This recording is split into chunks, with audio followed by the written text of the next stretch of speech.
Bonjour, bienvenue sur Open Box TV, l'émission de géopolitique d'Alain Juillet, avec une émission particulière, comme souvent, où on se retrouve tous les deux, Alain. Oui. Nous allons parler plus précisément et revenir sur les émissions que nous avons faites sur l'Afrique, oui. À la fois l'Afrique subsaharienne, mais aussi l'Afrique du Nord, le Maghreb. Mmh.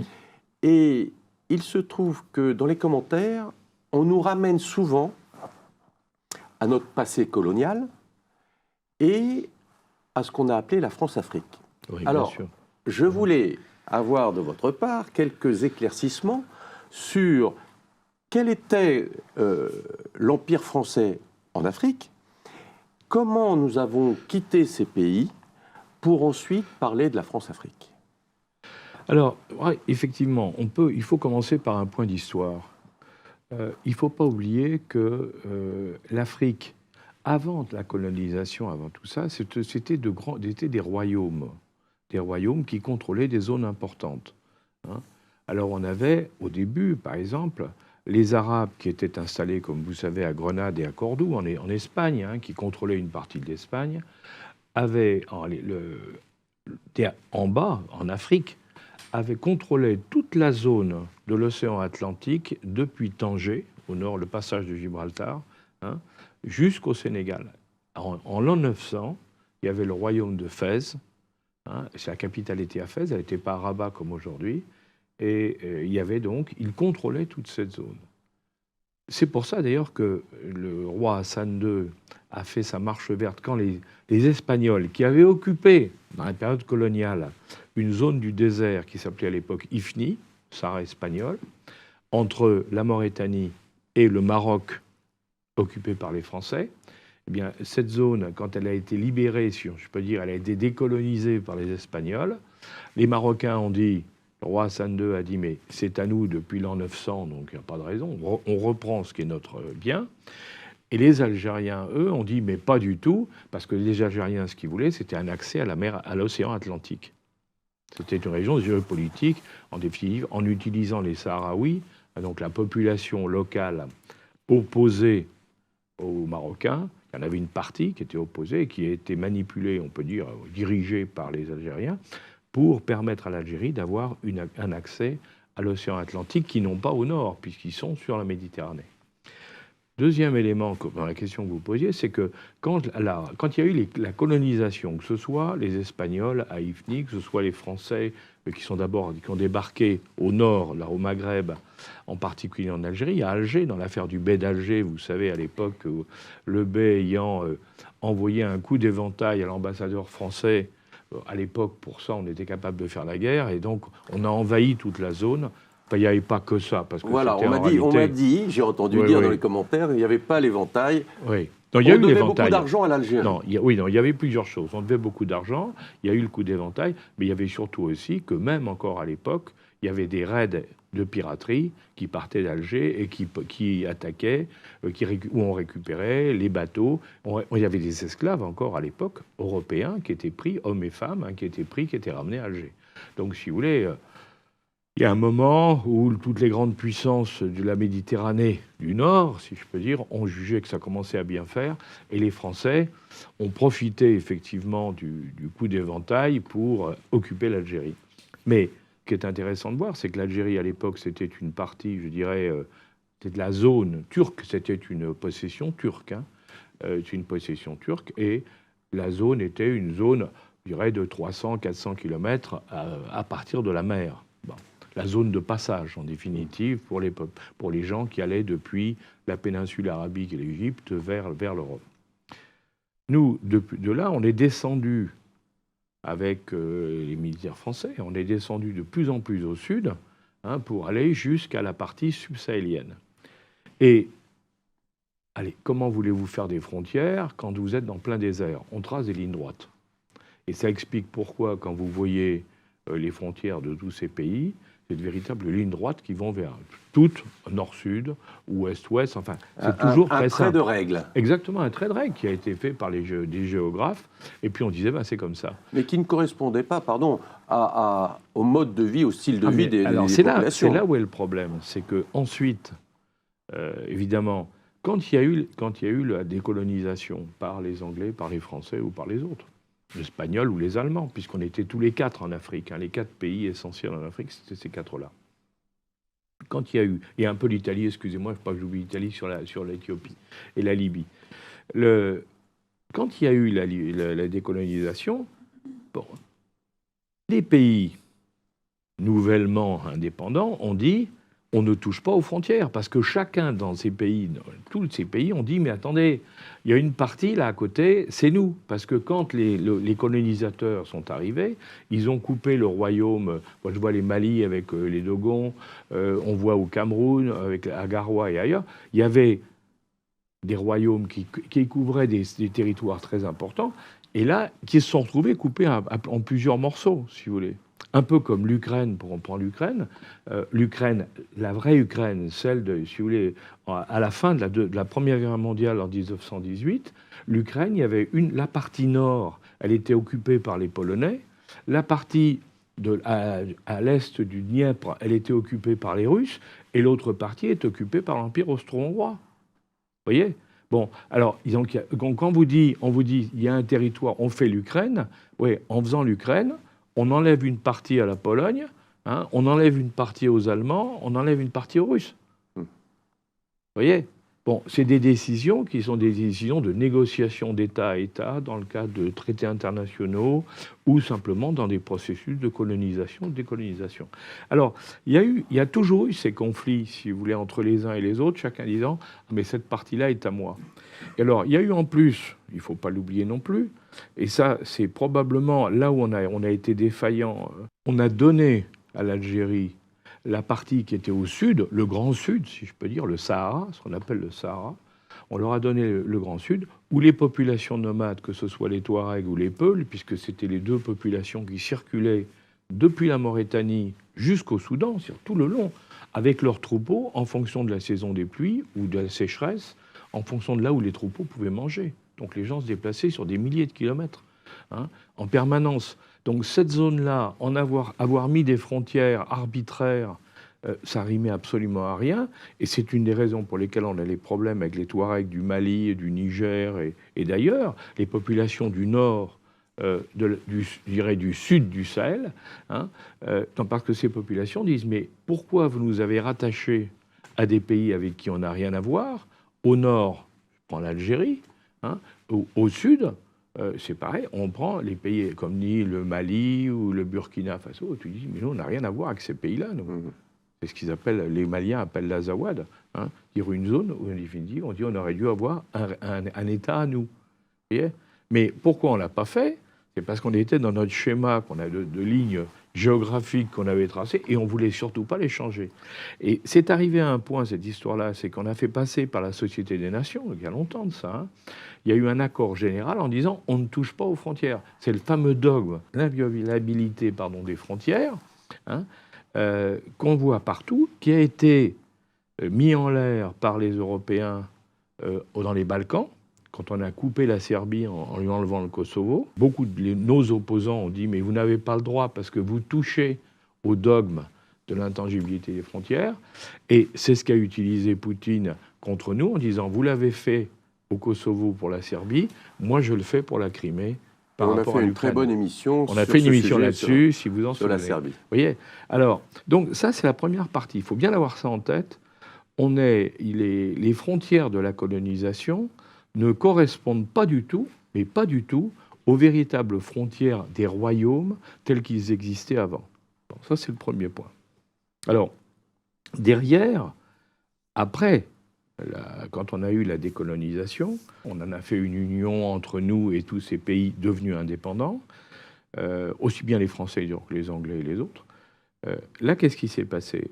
Bien entendu, il y a eu des tensions internes dans les différents pays, mais là, c'était des problèmes entre eux. Hein, et les colonisateurs ont dû changer leur mode de vie, leur appréhension des problèmes, parce que c'était plus la même chose. Avant, le système était très simple, hein, il faut dire la vérité. Les Occidentaux exploitaient les richesses minières, du bois, enfin tout ce qui était possible d'exploiter dans ces zones-là. On envoyait les matières premières vers l'Europe se faire transformer. Donc la plus-value ou le profit se faisait en Europe, hein, et on revendait aux populations qui étaient sous contrôle colonial des produits transformés où on reprenait encore une marge. Donc, si vous voulez, c'était un système économique très rentable, bien sûr, pour celui qui dominait, hein, bien sûr, pas pour les autres. Mais en contrepartie, il y avait des investissements locaux qui étaient faits, hein, qui permettaient de développer le système, parce qu'il fallait, pour que les gens puissent acheter sur place un certain nombre de choses, il fallait bien qu'on leur envoie et de quoi pouvoir acheter. Donc il y avait tout un ensemble, si vous voulez. Quand il y a eu la décolonisation, sont restés un certain nombre de gens en Afrique, qui aimaient bien l'Afrique en général, qui aimaient vraiment l'Afrique, qui connaissaient bien le pays, et qui se sont dit, même s'il n'y a plus ce circuit économique colonial, on peut y rester parce que notre expertise, notre expérience, le fait que nous connaissons bien ces pays fera qu'on pourra continuer à travailler avec eux. Et c'est comme ça que s'est passée la France-Afrique. La France-Afrique, en définitive, c'était essentiellement des gens qui connaissaient bien l'Afrique et qui l'aimaient, mais qui pensaient qu'on pouvait continuer à vivre partiellement sur l'ancien schéma tout en étant des États indépendants. Alors évidemment, ça heurte, et pour cause, ça ne peut que heurter un encadrement qui vient de gagner son indépendance et qui veut être réellement indépendant. Donc on a eu des problèmes, alors plus ou moins violents, ça dépend des pays. Hein. Un des pays les plus violents ayant été le Congo belge, hein. Mais dans la plupart des pays, la décolonisation et, je dirais, l'influence France-Afrique s'est fait, mais peu à peu en diminuant. Bon. On a quand même gardé un système de contrôle qui est complètement archaïque aujourd'hui, c'est le franc CFA. C'est-à-dire que la monnaie locale est restée dans la partie francophone. Le franc CFA, alors sous prétexte que c'était un peu comme l'euro en Europe, c'était pratique pour tout le monde, mais en réalité, le franc CFA était contrôlé par les Français. Donc c'est vrai que c'est un outil c'est anormal, si vous voulez. Au minimum, ça aurait dû être contrôlé par les banques des pays africains concernés. Et actuellement, c'est ce qui est en train de se passer. Il y a de grandes discussions sur la suppression du franc CFA et le changement, parce que tout le monde se rend compte qu'on ne peut pas continuer avec un système pareil. Mais ça, c'est la suite, si vous voulez, ou l'évolution progressive de ce qui s'est passé. Alors, ensuite, qu'est-ce qu'on voit ? On voit que les colonisateurs qui avaient décolonisé, dans certains pays, sont restés, dans d'autres moins, et dans d'autres plus du tout. Hein, les Espagnols sont partis du Sahara espagnol complètement. Hein, ils ont abandonné le Sahara espagnol. Les Italiens, n'en parlons pas. Les Allemands, comme ils avaient perdu la Deuxième Guerre mondiale, le Cameroun, qui était une colonie allemande, a été récupéré par nous. C'est les Français qui l'ont récupéré. Enfin, il y a eu donc toute une série, si vous voulez, à l'époque, hein, d'évolutions. Et on a vu arriver, je dirais, d'autres grandes puissances qui n'avaient pas pu jusque-là rentrer en Afrique, et qui sont arrivés en disant on peut faire des affaires. Alors on a vu les Américains, on a vu les Russes, on a vu les Chinois, essentiellement. Hein. Bon. Si on regarde, les Américains, ils ont été intéressés parce qu'il y avait du pétrole. Le problème des Américains après la Deuxième Guerre mondiale, c'était récupérer du pétrole. Et le deuxième, c'était les mines. Tout le monde sait que les grandes compagnies minières mondiales sont pratiquement toutes anglo-américaines. Elles ont voulu mettre la main sur les mines. Donc là, il a commencé des conflits miniers, hein, où nous avions des États anciennement colonisateurs et les États locaux qui se sont trouvés confrontés à l'arrivée de compagnies minières étrangères aidées par des États. C'est l'histoire du Rwanda avec le Congo, qu'on a évoqué aussi dans une autre émission, hein, où vous avez aujourd'hui, aujourd'hui, ça fait 20 ans que ça dure, quand... Paul Kagame avec le FPR, a pris le contrôle du Rwanda lors de cet épouvantable génocide qui s'est passé là-bas. Ils ont continué, on l'avait expliqué dans notre émission, ils ne sont pas arrêtés au Rwanda. Hein, ils ont continué pour aller mettre Kabila en place au Congo, et ils ont profité pour ça du fait que les Hutus, qui avaient été les responsables du massacre au départ, hein, les Hutus s'étaient réfugiés, poursuivis par les Tutsis de Kagame, s'étaient réfugiés au Congo. Ils en ont profité pour envahir le Congo avec des troupes de Kagame, aidées par des conseillers américains, et d'aller jusqu'à Kinshasa, Donc, et à Kinshasa, de remplacer le président en place par le président Kabila, qui était entre les mains des Américains.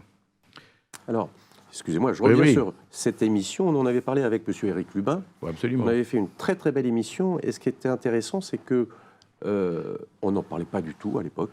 Mais oui. Et c'est revenu sur le devant de la scène avec la visite du président Macron. J'ai été très surpris en écoutant le président Macron l'autre jour, quand il s'est adressé de manière un peu méprisante au président Tshisekedi, parce qu'il a dit quelque chose qui est faux. Il a dit « ça fait 20 ans que vous n'êtes pas capable de régler le problème de votre rébellion dans l'est du pays. Or, ce n'est pas vrai.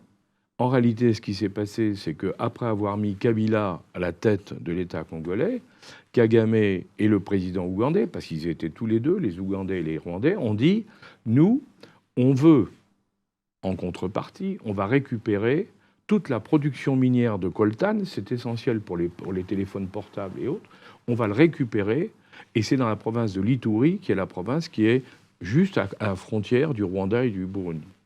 Et de l'Ouganda, pardon. Les compagnies minières ont commencé à exploiter le coltan. Comme il fallait, pour pouvoir ne pas être gênés par les Congolais, ils ont financé des milices terribles, hein, qui ont fait des atrocités épouvantables dans le coin, pour maintenir la terreur et garder le contrôle des mines. Et qu'est-ce qu'a fait Tshisekedi quand il est arrivé au pouvoir? Tshisekedi a dit « on ne peut pas continuer comme ça. Ça fait 20 ans que vous occupez une zone qui est une zone congolaise, que vous prenez le minerai, le coltan, et vous l'emmenez en Ouganda et au Rwanda. De là, vous le réexportez vers l'extérieur. Donc c'est vous qui faites les bénéfices et la plus-value. Hein, et nous, qui sommes les propriétaires du terrain, on n'a droit à rien. C'est scandaleux. Je veux que vous nous rendiez le contrôle de cette zone. Hein. Donc ce n'est pas du tout une rébellion. En réalité, c'est l'exploitation par des compagnies minières contrôlées et aidées par l'Ouganda et le Rwanda de toute la partie est du Congo. Et il y a une statistique, pour ceux qui pourront en douter, il y a une statistique fantastique, c'est vous regardez la production de coltan dans le monde et vous découvrez qu'il n'y a rien au niveau du Congo et qu'il y a plein au niveau du Rwanda, alors qu'il n'y a pas de mine au Rwanda de coltan. Vous voyez ? Donc c'est vous dire... Alors, quand il dit qu'il y a une rébellion, non, il n'y a pas de rébellion. Et au contraire, c'est une exploitation. Et là, on revient à ce que je vous disais, c'est les fameuses compagnies minières. Et pour prendre un autre exemple de compagnie minière, c'est Wagner. Les mercenaires de Wagner. Hein, enfin, je ne sais pas dire si on doit dire mercenaires pour Wagner, parce que en réalité, c'est une troupe russe. Ce sont tous des Russes. Et visiblement, ils obéissent au pouvoir central. Donc, ce n'est pas exactement des mercenaires dans le sens où on l'entend. Une troupe privée. Voilà, c'est une milice privée, voilà. Hein, russe. Voilà. Bon, mais ce qui est intéressant, c'est pas pour ça que je le disais, Wagner, ce qui est intéressant là-dedans, c'est comment il se fait payer. Il se fait payer en mine d'or. C'est-à-dire, quand il arrive en Centrafrique, ils ont dit, nous, on va protéger le président. Notre boulot, c'est de protéger le président, c'est pas autre chose. On vous protège contre les tentatives de vous renverser que les Français et les autres peuvent avoir idée de faire parce que vous n'êtes pas dans leur ligne. Donc, on vous protège, mais vous nous payez en mine d'or. Ils ont fait exactement la même chose au Mali. Et oui, au Mali, il y a beaucoup de mines d'or. Et il y a beaucoup de mines d'or. Et donc, vous voyez là encore les compagnies minières. En réalité, l'or, dans tous ces coins-là, est récupéré par les Russes. Et pourquoi par les Russes? Parce que dans les attaques, les sanctions européennes, si vous voulez, contre le rouble, ce qu'on n'avait pas prévu, c'est que le rouble étant appuyé sur l'or, ben évidemment, le rouble ne se dévalorise pas. Alors, ce qui est intéressant pour Tshisekedi, c'est que pendant que nous, notre président disait vous n'avez pas été foutu d'arrêter la rébellion, il est intéressant de voir que l'Organisation de l'Union africaine vient de dire il n'est pas acceptable que des pays aillent piller les autres. Donc, eux, ils commencent à prendre parti en disant il faut arrêter ça. Et Kagame, il n'a pas du tout aimé, il a expulsé 3-4 ambassadeurs en disant « c'est inacceptable, hein, vous êtes en train de me menacer ». Non. Les gens lui disent « chacun chez soi et on protège nos mines ». Alors, ça, c'est le deuxième élément. Le troisième, c'est sur cette évolution de l'Afrique subsahélienne, si vous voulez. C'est ce qu'on a vu au Gabon.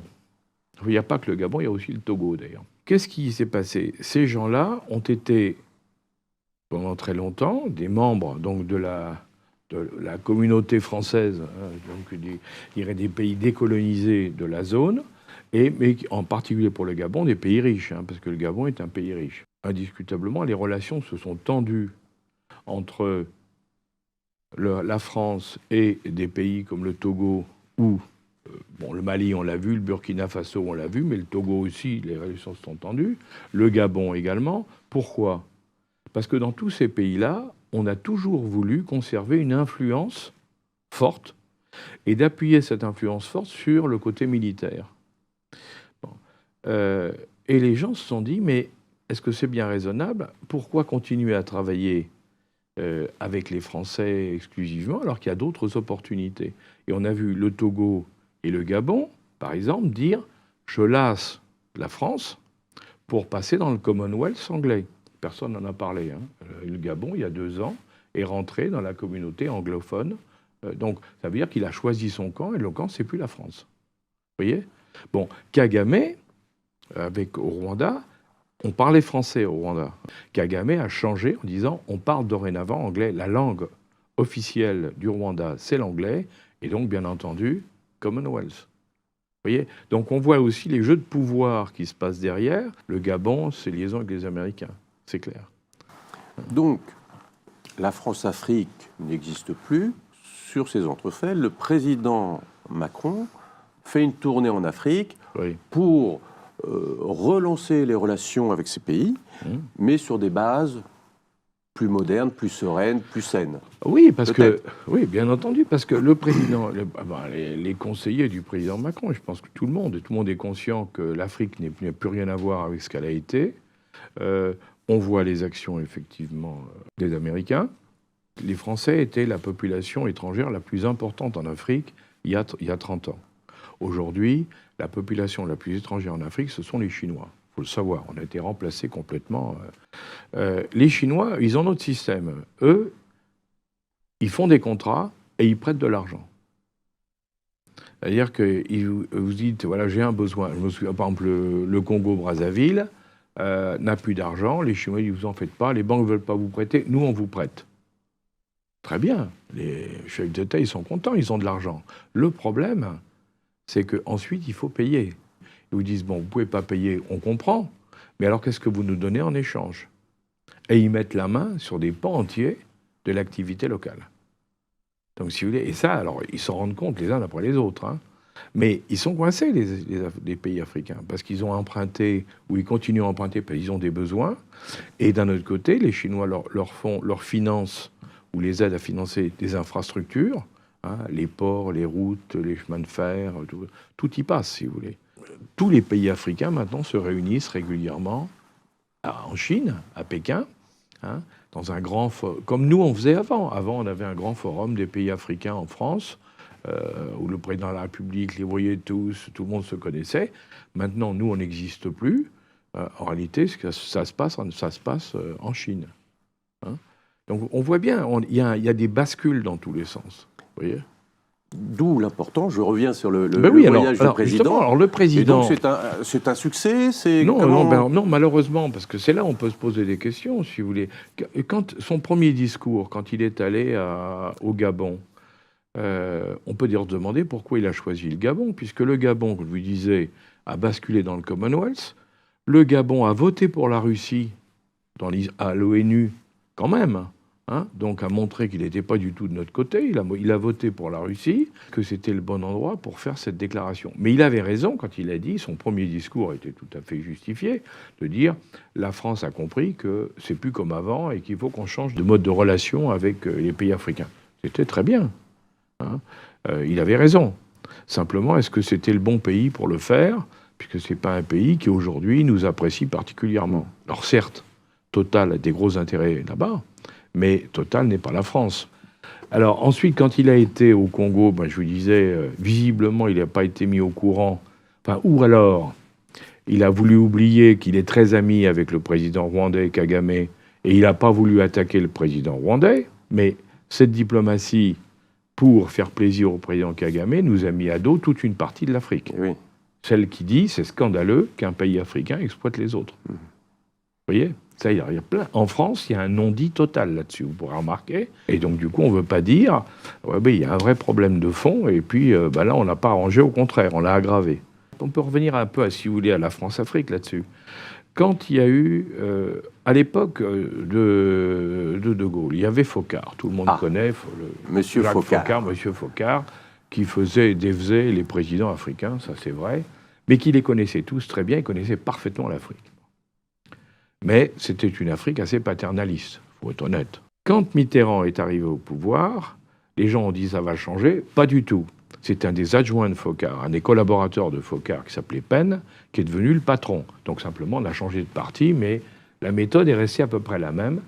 Penn était moins connu, peut-être un peu plus ouvert, si je peux dire, mais ça se passait pas mal, hein, parce que tout le monde se connaissait, tout le monde se mettait d'accord. Par exemple, à l'époque du président Chirac, on a mis à l'Élysée un ambassadeur, et puis qui connaissait très bien l'Afrique. Mais il n'empêche que le président Chirac avait des relations personnelles avec les dirigeants africains, et franchement amicales. Ça, tout le monde le sait. Donc il y avait un vrai courant d'échange et de sympathie. Bon, ça se passait très bien. Et c'est vrai que depuis, ça s'est dégradé, parce que les gens qu'on a mis à l'époque à la cellule à l'Élysée, maintenant il n'y en a plus de cellule, mais à l'époque, il y a la cellule à l'Élysée, on a vu des gens qui n'étaient pas des spécialistes de l'Afrique. Et alors là, c'est catastrophique. Si vous mettez quelqu'un qui est un spécialiste du Moyen-Orient ou de l'Asie pour parler avec l'Afrique, ben évidemment, il ne comprend pas du tout. L'Afrique, c'est un monde, avec ses codes, avec ses habitudes, avec son histoire, avec sa culture. Hein, et vous ne les traitez pas comme on parle avec un Sud-Américain ou avec un Asiatique. C'est un autre monde. Et il fallait savoir respecter ces cultures et ces gens. Je pense qu'on ne peut pas travailler en Afrique si on n'aime pas l'Afrique et les Africains. Si on parle de spiritualité, la spiritualité Dogon au Mali, elle vaut largement toutes les spiritualités occidentales. Hein. Ce sont des pays qui ont une véritable histoire, mais une histoire millénaire. Hein. Et ça, il faut le comprendre, si vous voulez. Quand vous allez au nord Mali, ou vous allez au nord du Niger, vous avez des grottes ou des dessins préhistoriques sur les falaises, exactement comme à Lascaux en France. Et si vous faites l'effort d'essayer de comprendre et de vous mettre avec eux, d'échanger avec eux, alors à ce moment-là, ça se passe très bien. Et le problème, c'est que nous avons aujourd'hui, indiscutablement, en ce qui concerne un pays comme la France, on a perdu le contact avec eux. On ne se comprend plus. Et alors, qu'est-ce qu'il faudrait faire pour retrouver ces relations fraternelles, hein? Il faut réapprendre ce que c'est que l'Afrique, mais non pas avec des schémas ridicules, soit colonisateurs, soit contraires, totalement opposés, comme on voit certains aujourd'hui, qui sont aussi stupides que les premiers. Hein. Il faut prendre un schéma de relations d'égal à égal avec des gens différents de nous, mais qui ont des liens avec nous. Alors on peut être d'accord ou pas d'accord, mais ça crée des liens, ça crée des échanges. En espérant donc de trouver un chemin pour retrouver cette sérénité. Oui, mais il faut faire un effort, si vous voulez, il faut faire un effort. Je pense que quand vous avez Macky Sall, le président, par exemple, du Sénégal, qui gère extrêmement bien son pays, qui est président de l'Organisation africaine, qui développe le Sénégal, qui est un pays pauvre, il est en train de développer à toute vitesse. Il faut se dire... Comment il fait, hein. Alors, le Sénégal a souvent eu de grands dirigeants. Mais c'est intéressant de voir comment ils font, justement, parce qu'avec peu de moyens, ils arrivent à faire des choses intéressantes. Et un autre point qu'il faudrait aussi regarder, et qui montre bien qu'on a perdu pied, nous, c'est la montée en puissance du Maroc dans tous les pays de la zone sahélienne, subsahélienne. Hein. Le Maroc a remplacé la France dans la plupart de ces pays. Pourquoi ?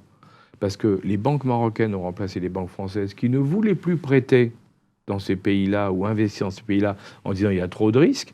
Alors évidemment, s'il y a du risque et qu'on n'en veut pas, il ne faut pas être banquier, excusez-moi. Hein. Et justement, il y a quelque chose d'intéressant, c'est que moi j'ai toujours entendu parler des prêts que faisait l'Occident, l'Europe, à l'Afrique. Oui. Et puis au bout de 10 ans, 15 ans, 20 ans, on effaçait la dette. Oui, c'est vrai. Donc l'Afrique, a priori, n'avait pas la capacité de rembourser ses prêts. Ça dépend du type de prêt que l'on pouvait faire, ça dépend aussi de ce qu'on voulait en faire. Un des problèmes de l'Afrique, indiscutablement, depuis toujours, hein, ça a été la corruption. Il ne faut pas se leurrer. Il n'y a pas qu'en Afrique qu'il y a de la corruption, hein, mais loin de là, même partout. Mais en Afrique, c'est vrai que les dirigeants africains avaient une fâcheuse manie de récupérer une partie de l'argent. Mais Ce qu'il faut bien voir aussi, c'est ce qu'on n'a pas compris souvent aussi, l'histoire-là, c'est que l'Afrique, c'est pas l'Europe, un pays africain, c'est pas la France. Quand vous êtes un chef de tribu, quand vous êtes un chef de clan, quand vous êtes le chef d'un village, si vous réussissez, si vous allez vous installer ailleurs et vous avez de l'argent, vous devez aider tous les gens du village, tous les gens de la tribu, tous les gens du clan. Quand un chef d'État est nommé en Afrique, immédiatement, il doit redistribuer le fameux ruissellement dont on parle en Europe. Il doit redistribuer une partie. Tant que le système ne fonctionne pas avec redistribution, c'est un système comme chez nous. Nous sommes avec le même système, avec la sécurité sociale, les retraites, les garanties. C'est exactement la même chose. Un autre système, mais le résultat est le même. Ruissellement vers toutes les catégories en aidant les plus défavorisés. Même système. Simplement, là où est la différence, c'est qu'à partir du moment où il y en a un qui dit « hop, on ne redistribue plus, je garde tout pour moi », là, ça devient insupportable. Et la grande erreur qu'on a faite, c'est que souvent, on a accepté de faire des aides, des prêts et autres, en sachant parfaitement qu'une partie allait être récupérée par quelques-uns. Alors qu'il aurait fallu, justement, prendre toutes les garanties pour que ce fameux ruissellement traditionnel, culturel, se fasse. Vous voyez ? Et donc, le Maroc a pris une position, effectivement, formidable. De trait d'union, d'ailleurs, entre l'Europe et l'Afrique subsaharienne. C'est le hub, comme on dit maintenant dans l'aviation. Le Maroc est devenu le hub. Si vous voulez réussir en Afrique subsaharienne, passez par le Maroc. On l'a vu monter en puissance, le Maroc, depuis 10 ans, 15 ans. C'est assez exceptionnel. Hassan II a pris le contrôle du Sahara espagnol, donc on a fait le Maroc du Sud. Son fils, Mohamed VI, lui, tout de suite a dit « Mon objectif, c'est la zone sahélienne ». Et il est allé faire effectivement des quantités de voyages là-bas, accompagné par ses banquiers pour aider. Et ça va très loin. Aujourd'hui, il y a un pipeline qui est en train de se construire entre le Nigeria et le Maroc, qui va passer par tous ces pays, bien sûr en évitant la zone algérienne, vous en doutez bien. Donc il va passer par la Mauritanie. Et ce pipeline va permettre au Maroc d'avoir une autonomie énergétique, si vous voulez, pour les années à venir, auquel s'ajoutera bien sûr les centrales solaires et tout ce qu'ils sont en train de faire aujourd'hui. Mais on voit que c'est un pays qui a développé tout un courant d'affaires avec le Sud dans tous les domaines, et ça marche très très bien. Et d'ailleurs, on a fait une très bonne émission sur le Maroc. Absolument. Et on l'a évoqué. Voilà, tout à fait. On a évoqué ça. Tout à fait. Où on comprend la position géographique du Maroc et la vision, effectivement, du roi pour les années à venir. Et nous avons fait aussi une émission sur l'Algérie. Oui, bien sûr.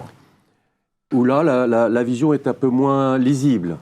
Ah ben, si vous voulez, sur l'Algérie, ce qu'on avait souhaité à l'époque, quand on a fait cette émission, ce qui m'avait frappé avant, c'était le fait que lorsqu'on parle de l'Algérie, en définitive, on ne veut pas. On dit ils sont pas bien avec nous, on s'entend pas bien avec eux, il y a des difficultés, puis il y en a d'autres qui disent mais non, on est très bien. Enfin bref. Moi, ce que j'ai voulu qu'on voit, c'est entendre le point de vue véritablement des Algériens. C'est-à-dire pas le point de vue des Français. On le connaît, le point de vue des Français, on l'a entendu par tout le monde.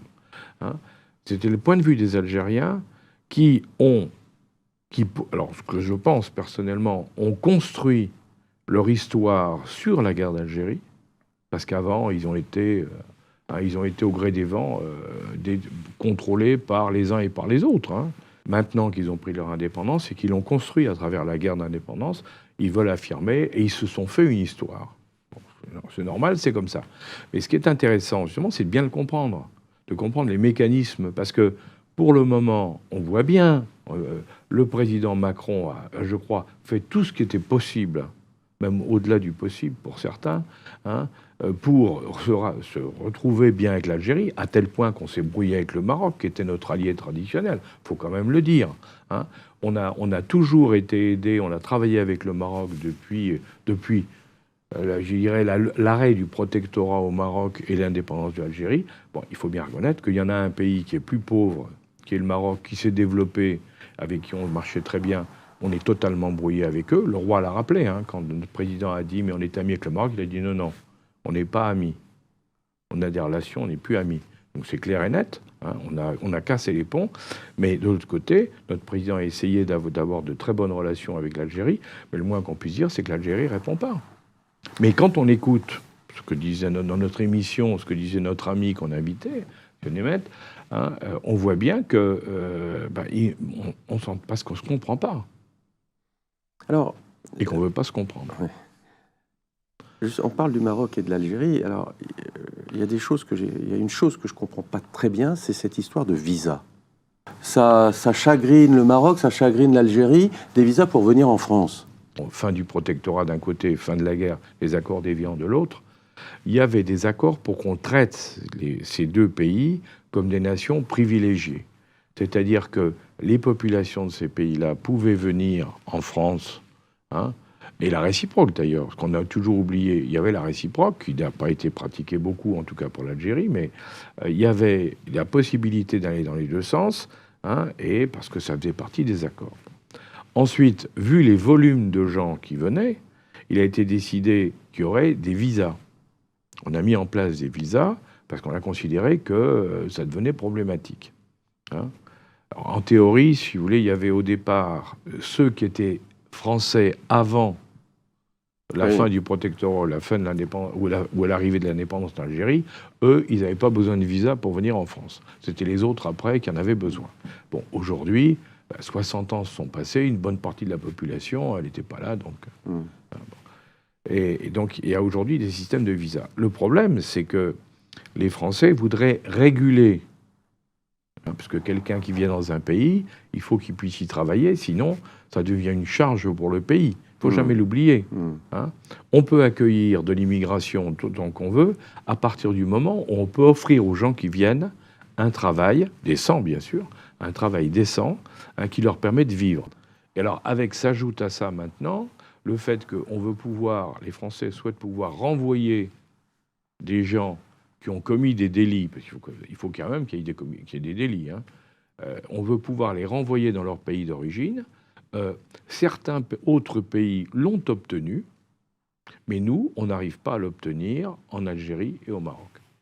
On s'éloigne de la France, mais on veut quand même avoir les visas. Mais je pense que le fond du problème, si vous voulez, c'est un problème qui ne peut se régler, en définitive, que par des négociations d'État, mais s'appuyant, vu la complexité du problème, s'appuyant sur des référendums. En tout cas, chez nous. Je ne crois pas une seconde qu'on peut le régler autrement.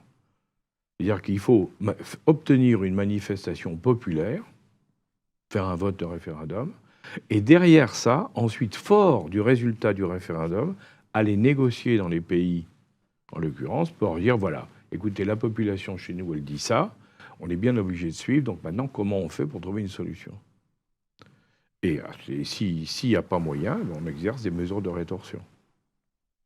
Donc les relations entre la France et l'Afrique en général, c'est une longue histoire, c'est pas un long fleuve tranquille, mais il y a quand même beaucoup de choses qui nous unissent, qui nous lient. Mais bien entendu. Et il faut absolument qu'on arrive à... je crois, personnellement, pour connaître un certain nombre de pays africains et de dirigeants africains, je pense qu'aujourd'hui, nous pouvons avoir un rôle d'autant plus important que les pays africains sont maintenant tiraillés entre les Américains, les Chinois, les Russes, moins, il y a intérêt minier, mais il y en a moins.